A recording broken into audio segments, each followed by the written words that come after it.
এখন আসি আরেকটা, যদি এই ক্ষমতা রাসূলুল্লাহ সাল্লাল্লাহু আলাইহি ওয়াসাল্লামকে দেওয়া হইতো আর রাসূলুল্লাহ সাল্লাল্লাহু আলাইহি ওয়াসাল্লামকে বলা হইতো যে আল্লাহর রাসূল শুধুমাত্র আপনাকে ক্ষমতা দেওয়া হয়েছে মাত্র একজন মানুষের জন্য, যে আপনি জাহান্নাম থেকে বাঁচাইতে পারেন, শুধুমাত্র একজন মানুষকে বাঁচাইতে পারবেন, তাহলে রাসূলুল্লাহ সাল্লাল্লাহু আলাইহি ওয়াসাল্লাম হযরত আবু তালিবকে জাহান্নাম থেকে বাঁচাবার চেষ্টা। আবু তালিব এই নামটা সবাই চিনিত, পরিচিত তো আমরা সবাই। কে ছিলেন? চাচা ছিলেন। তিনি সারা জীবন রাসূলুল্লাহ সাল্লাল্লাহু আলাইহি ওয়াসাল্লামের জন্য কুরবান দিয়েছেন, জান-মাল সবকিছু ইসলামের জন্য কুরবান দিয়েছেন। আবু তালিবের ইন্তেকালের ঘটনা আল্লাহ রাসূল আল্লাহর হাবিব সাল্লাল্লাহু আলাইহি ওয়াসাল্লাম আপ্রাণ চেষ্টা করতেছেন, বুঝাইতেছেন, চাচা একবার কালেমা পড়ো। শেষে বললেন, চাচা আপনি কালেমা না পড়েন নাই, ইশারায় বলেন যে আল্লাহ এক, পরে আমি দেখিনি। মুহাদ্দিসিনে কেরাম বলেন যে আবু তালিবের চেহারার ভাবটা এমন হয়েছিল যে হয়তো এখন কালেমা পড়বে, কিন্তু ওই যে একটা কথা আছে না সমাজে, সঙ্গ দোষে সর্বনাশ, ওই জায়গাতে আবু জাহেল বসে।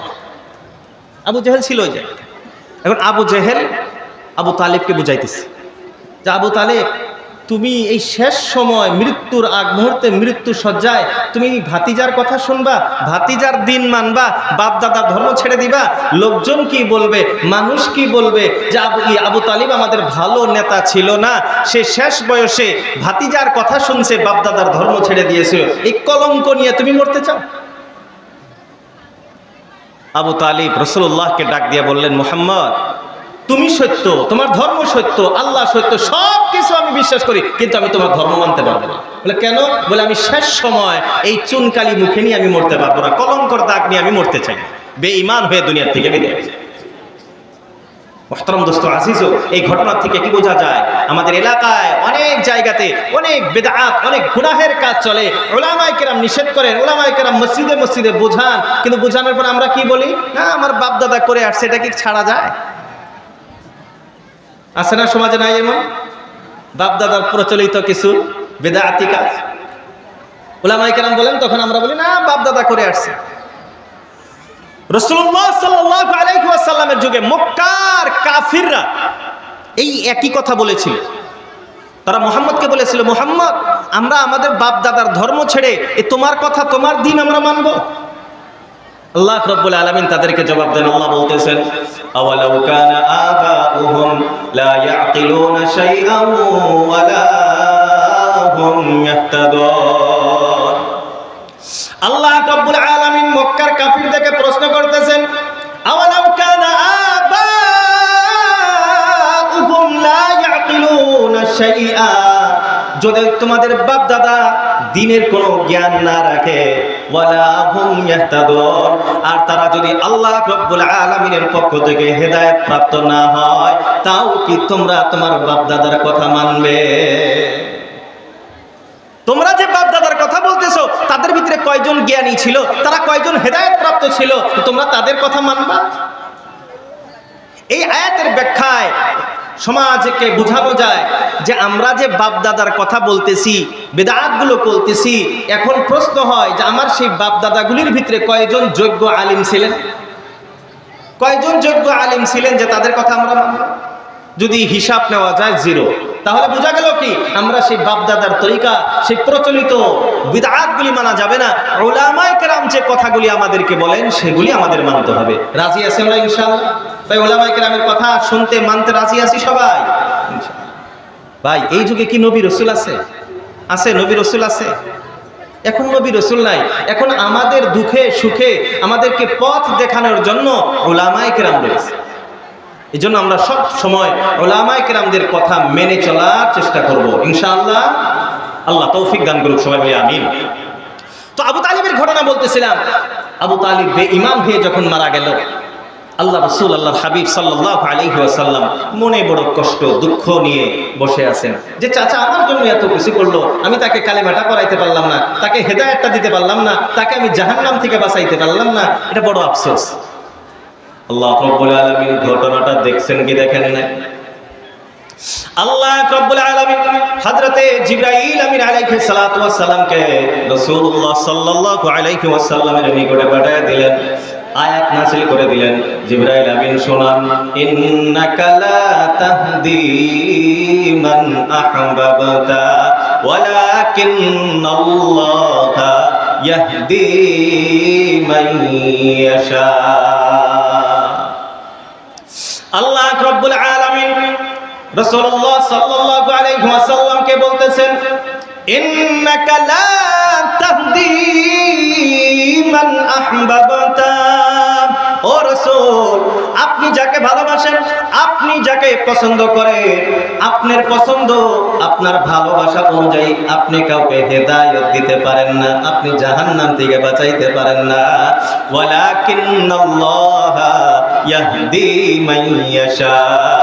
আল্লাহ রাব্বুল আলামিন যাকে চায় তাকে হেদায়েত প্রাপ্ত করে দেন, বলি সুবহানাল্লাহ। এরে বন্ধুরা আমার, এই আয়াতের দ্বারা বোঝা গেল কেউ কাউকে জাহান্নাম থেকে বাঁচাইতে পারে না, হেদায়েত প্রাপ্ত করতে পারে না। এখন আগের আয়াতের দিকে আসি। আল্লাহ রাব্বুল আলামিন বলেন, ও ঈমানদারগণ, তোমরা নিজেকে এবং নিজের পরিবারের লোকজনকে জাহান্নাম থেকে বাঁচাও।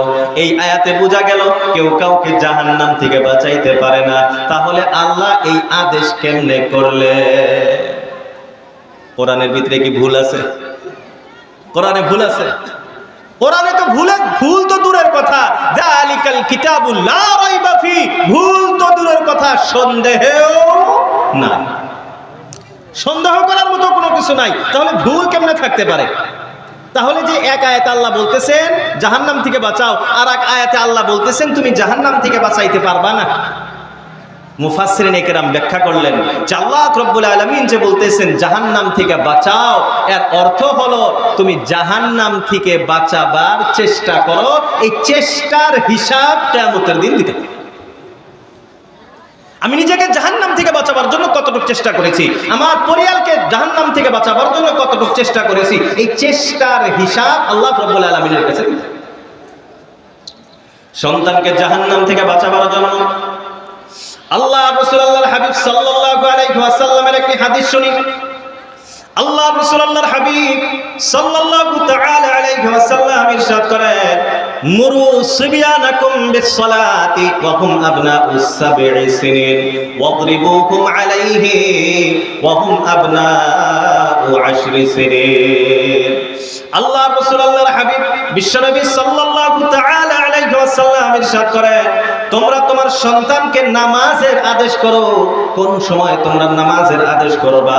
আল্লাহ রাসূল বলেন, ওয়া হুম আবনাউ সাব'i সিনিন, যখন তোমার সন্তানের বয়স হয় মাত্র 7 বছর। কয় বছর? 7 বছর বয়স হলে আল্লাহ রাসূল বলতেছেন তোমার সন্তানকে নামাজের আদেশ করো।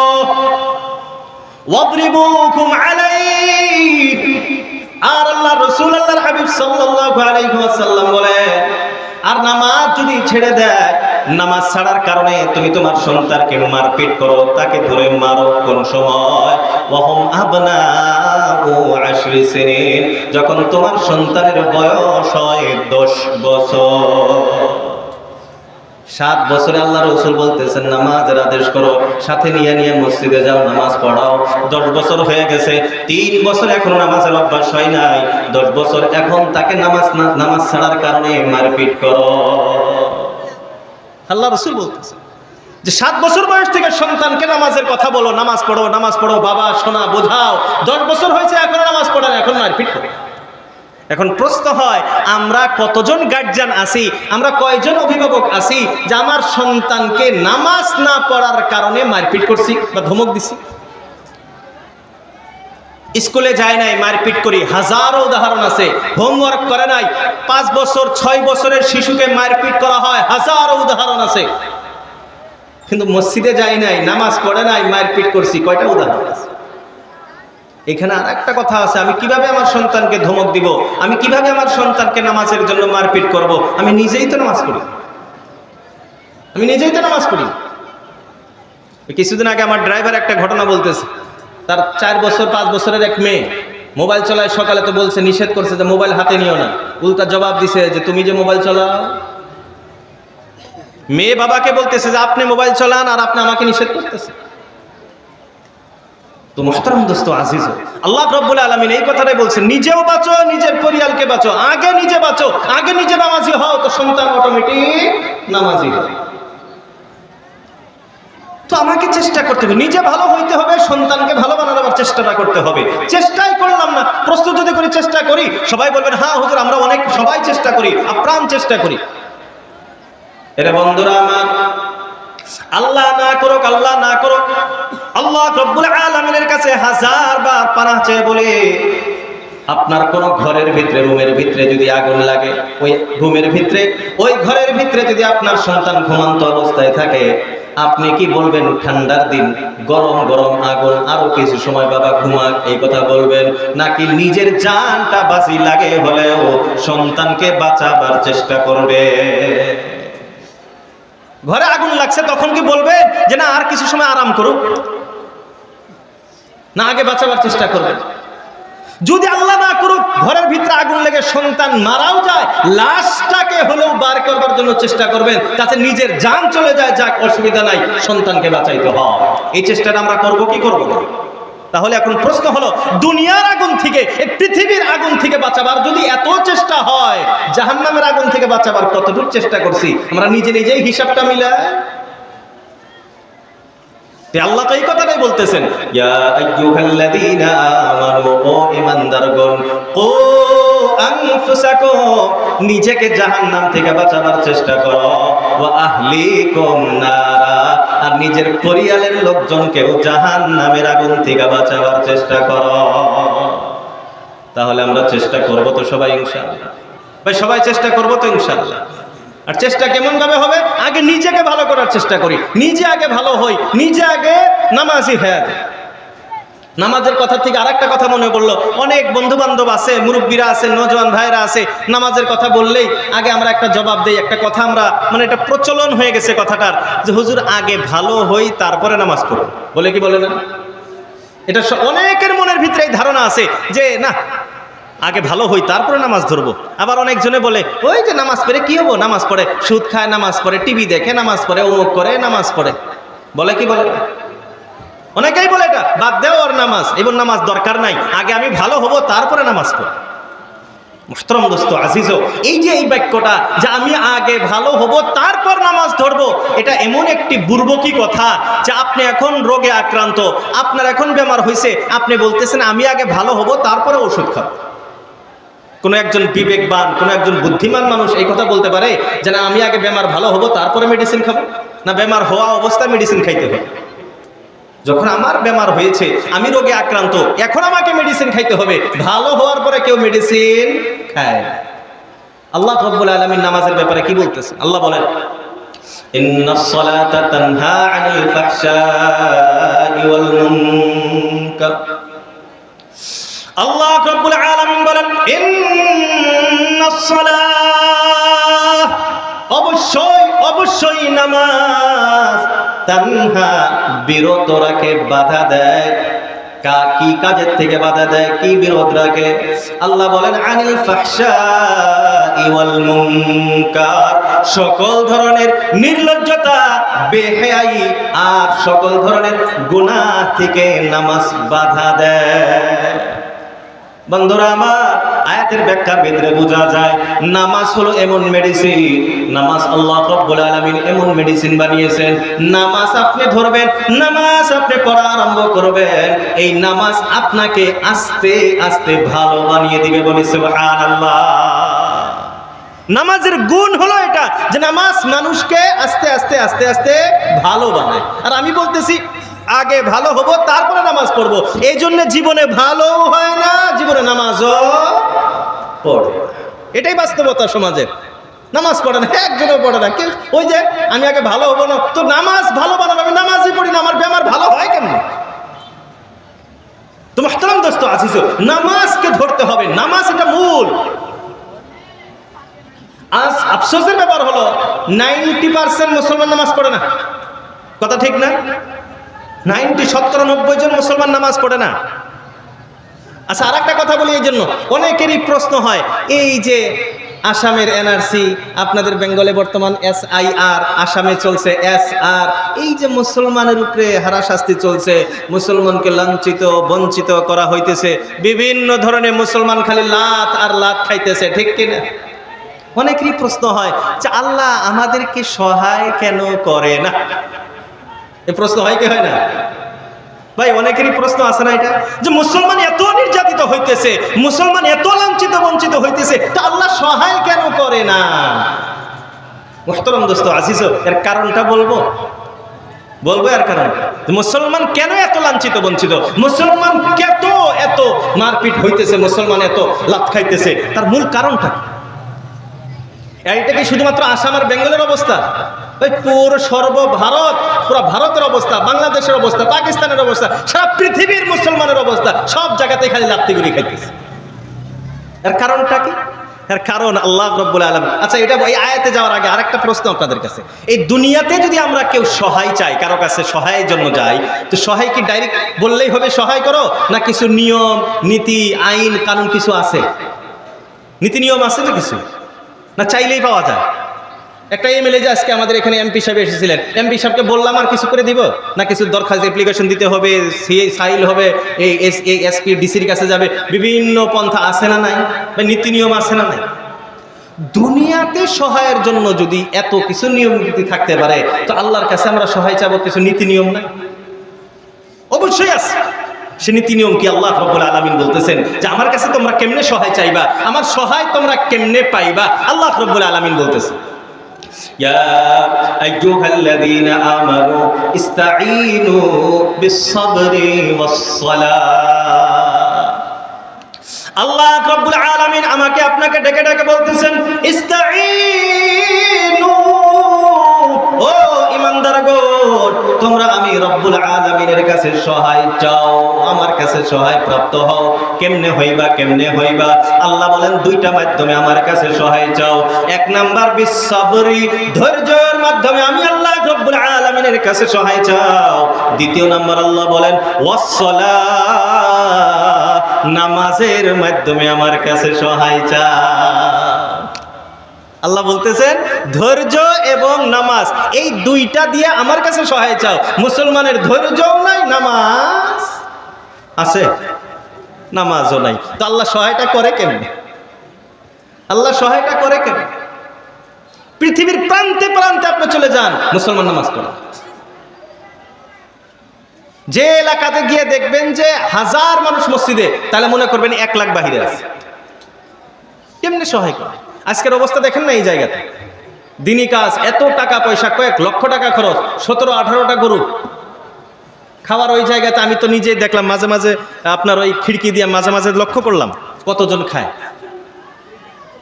প্রায় 4 গ্রুপ না 5 গ্রুপ খেলো, মা বোনদেরটা বাদে, মহিলাদেরটা, আমরা খালি পুরুষদেরটা বলতেছি, 4-5 গ্রুপ খেয়েছে।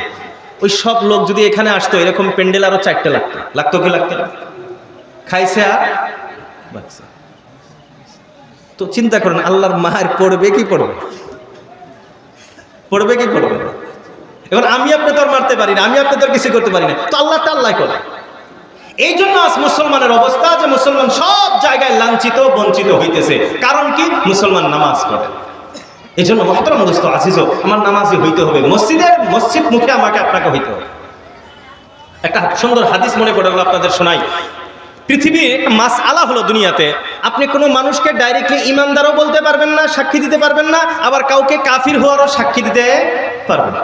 কাউকে এটা বলতে পারবেন এই মানুষটা কাফির, তুমি মুসলমান, তুমি কাফির, এটা বলা যাবে না, এটা ইসলামের নিষেধ। কারো ব্যাপারে আপনি বলতে পারবেন না। হ্যাঁ, আল্লাহ রাসূল আল্লাহর হাবিব সাল্লাল্লাহু আলাইহি ওয়াসাল্লাম বলেন, একজন মানুষের কথা বলতেছেন যে এমন লোক যদি তুমি দেখো, তো তুমি বিনা দ্বিধায় তাকে ঈমানদার হওয়ার সাক্ষী দাও। চিৎকার দিয়ে বলি সুবহান। قال رسول الله صلى الله عليه وسلم إذا رأيتم الرجل يتعاهد المسجد فاشهدوا له بالإيمان।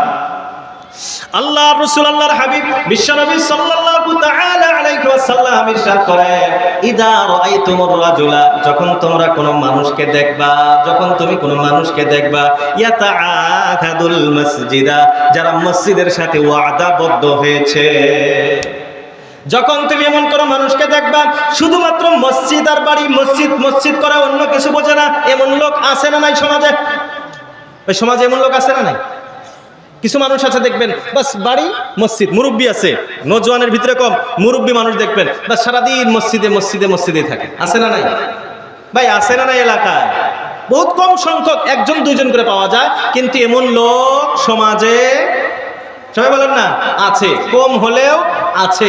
এরকম মানুষ যখন দেখবেন যে তারা মসজিদ ছাড়া আর কিছু বোঝে না, খালি মসজিদ মসজিদ মসজিদ মসজিদ করে, আল্লাহ রাসূল আল্লাহর হাবিব বলেন, যখন তোমরা এমন লোক দেখবা যে খালি মসজিদ মসজিদ মসজিদ, মানে সারাদিন সে মসজিদের সাথে সম্পর্কিত, আল্লাহ রাসূল বলেন ফাশহাদু লাহু বিল ঈমান, এই মানুষটার ব্যাপারে তোমরা ঈমানদার হওয়ার সাক্ষী দাও, বলি সুবহানাল্লাহ। তো আমরা কয়জন মসজিদের সাথে সম্পর্কিত? মসজিদে কয়টা ফ্যান আছে, কয়টা লাইট আছে, কয়টা বাল্ব নষ্ট হলো আমাদের কোনো খবরই নেই। ইমাম সাহেব যদি কিছু নামাজ লম্বা পড়াইছে তাও কমপ্লেন শুক্রবার। আল্লাহ আমাদের হেফাজত করুক, সবাই বলি আমিন। এই জন্য মুহতারাম দোস্ত আজিজ, মসজিদে আমাদের যাইতে হবে, মসজিদের সাথে আমাদের সম্পর্কিত হইতে হবে। রাজি আছি তো আমরা ইনশাআল্লাহ? ভাই সবাই রাজি আছি ইনশাআল্লাহ? আর একটা কথা, মসজিদের কথা যখন আসছে ভাই, আমাদের অবস্থা হলো এক তো মসজিদে যাই না, এক নম্বর তো আমরা মসজিদে যাই না, আর যদিও যাই শুক্রবারে যাই, মসজিদটাকে আমরা মাছ বাজার বানিয়ে ফেলি। কথা ঠিক না মিথ্যা বলতেছি ভাই? এটা কিয়ামতের বড় আলামত, কিয়ামতের বড় আলামত। আল্লাহ রাসূল আল্লাহর হাবিব সাল্লাল্লাহু আলাইহি ওয়াসাল্লাম বলেন, রুফিআতিল আসওয়াতু ফিল মাসাজিদ। আল্লাহ রাসূল আল্লাহর হাবিব বিশ্বনবী সাল্লাল্লাহু তাআলা আলাইহি ওয়াসাল্লাম 15টি নিদর্শনের কথা বলেছেন, যে 15টি কাজ যখন আমার উম্মত আরম্ভ করে দিবে, উম্মতের ভিতরে যখন দেখা যাবে হাল্লা বিহাল বালাউ, আল্লাহর পক্ষ থেকে আযাব নাযিল হওয়া জায়েজ হবে, আল্লাহর পক্ষ থেকে আযাব নাযিল হওয়া শুরু হয়ে যাবে। এই 15টি কাজের ভিতরে একটি কাজ আল্লাহ রাসূল আল্লাহর হাবিব সাল্লাল্লাহু আলাইহি ওয়াসাল্লাম বললেন, ওয়ারতুফিআতিল আসওয়াতু ফিল মাসাজিদ, মসজিদের ভিতরে মানুষ চিল্লাচিল্লি করবে। আছে না নাই? বর্তমান মসজিদের মাসআলা হলো মসজিদের ভিতরে আল্লাহ রাসূল আল্লাহর হাবিব সাল্লাল্লাহু আলাইহি ওয়াসাল্লাম বলে যে কোনো মানুষ যদি কোনো কিছু হারানোর বিজ্ঞাপন দেয়, মুহতারাম দোস্ত আজিজ, আমার অমুক জিনিস হারিয়ে গিয়েছে, কেউ পেলে দিয়ে দিবেন, আল্লাহ রাসূল আল্লাহর হাবিব বলেন, বদদুয়া করলেন যে এই বান্দা যাতে কোনোদিন আর এই জিনিস না। মসজিদের ভিতরে ওয়ানলি দ্বীনি কথা, ওয়ানলি মসজিদ সম্পর্কীয় কথা ছাড়া অন্য কোনো কথা বলা হারাম। মসজিদে কোনো কথা বলতে পারবেন না। আজ অনেক জায়গায় দেখা যায় মসজিদের মাইক নিয়ে এলান করে, আছে না? অনেক জায়গাতে আছে। মানুষ মারা যায় যে এই এলানটাও মসজিদের মাইক দিয়ে করা নিষেধ। অন্য সব এলান বাদ দিয়ে দিলাম যে আমার এটা করছে সব বাদ, মাইকি মসজিদের মাইক দিয়ে মৃত্যুর এলানও করা চলে না। তাহলে আমরা মসজিদে আদব বজায় রাখার চেষ্টা করব ইনশাআল্লাহ। মসজিদ কিসের জন্য গো? মসজিদ কিসের জন্য? আল্লাহ রাব্বুল আলামিন বলেন, ওয়া আন্নাল মাসাজিদা লিল্লাহ ফালা তাদউ মা'আল্লাহি আহাদা। আল্লাহ রাব্বুল আলামিন বলেন, ওয়া আন্নাল মাসাজিদা লিল্লাহ, সমস্ত মসজিদগুলো হলো কার? মসজিদ কার? লিল্লাহ, আল্লাহ রাব্বুল আলামিনের জন্য। আগে আল্লাহ রাব্বুল আলামিন বলেন, ফালা তাদউ মা'আল্লাহি আহাদা, তোমরা যখন মসজিদের ভিতরে আসবা আমি আল্লাহর সঙ্গে অন্য কাউকে যাতে না ডাকো। মসজিদ শুধুমাত্র আল্লাহর, মসজিদে ডাকতে হবে শুধুমাত্র আল্লাহকে, আল্লাহ ছাড়া অন্য কাউকে ডাকা যাবে না। এই আয়াতের ব্যাখ্যার ভিতরে যে আল্লাহ ছাড়া কাউকে ডাকবা না, মুফাসসিরিনে কেরাম বলেন দুইটা ব্যাখ্যা। এক নাম্বার ব্যাখ্যা, মসজিদে শিরিক করা যাবে না, তো মসজিদে তো কেউ শিরিকের মতো কাজ করে না, এটার ব্যাখ্যা। দ্বিতীয় নাম্বার ব্যাখ্যা, মুফাসসিরিনে কেরাম বলেন ফালা তাদউ মাআল্লাহি আহাদা, আল্লাহর সঙ্গে কাউকে ডাকবা না, এর ব্যাখ্যা হলো মসজিদে আল্লাহকে ডাকা ছাড়া, মসজিদের আলোচনা ছাড়া দুনিয়াবি কোনো কথা মসজিদে চলা যাবে না। তাহলে আমরা কি মসজিদের আদব বজায় রাখবো তো ইনশাআল্লাহ? সবাই চেষ্টা করব, আল্লাহ আমাদের তৌফিক দান করুক, সবাই বলি আমিন। তো মুহতারাম দোস্ত আজিজ, বলতেছিলাম, আমার বয়ান আরম্ভ করছিলাম কি, যে আল্লাহ আমাদেরকে ডেকে ডেকে বলতেছেন নিজেকে এবং নিজের পরিয়ালকে জাহান্নাম থেকে বাঁচাও। তো আমরা জাহান্নাম থেকে বাঁচাবার চেষ্টা করবো তো ইনশাআল্লাহ? ভাই সবাই চেষ্টা করবো ইনশাআল্লাহ। আল্লাহ তৌফিক দান করুক, সবাই বলি আমিন।